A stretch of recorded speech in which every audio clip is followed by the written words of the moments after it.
Today is February 15th, 2021, and I'm doing this video because we're experiencing a snowstorm in Port Huron, Michigan.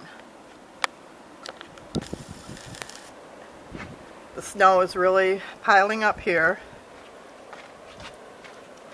You can see from the snow coming down from the street lamp, and it's really a lot of snow. And it's also on my door, on the ground there, and on my door. It's turn the light on here. You can see the snow on my door.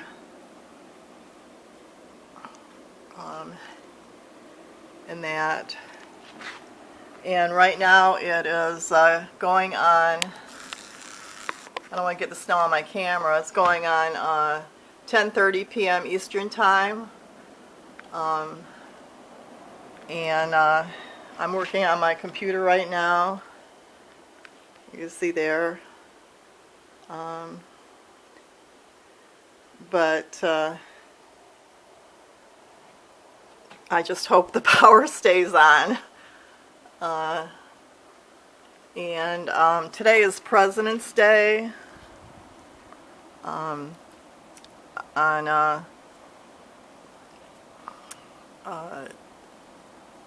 Monday, February 15th, 2021. I did a path through to the street today, and you can see it's covered up already. They haven't plowed. The maintenance here, or the snow people will be coming to do the sidewalk here, the apartment complex I live at, probably after it stops snowing. I don't know how many inches there is out there, but it's getting pretty high right now. So this is Joanne Marie Rumford in Port Huron, Michigan. Stay warm, stay safe, and please let the power stay on.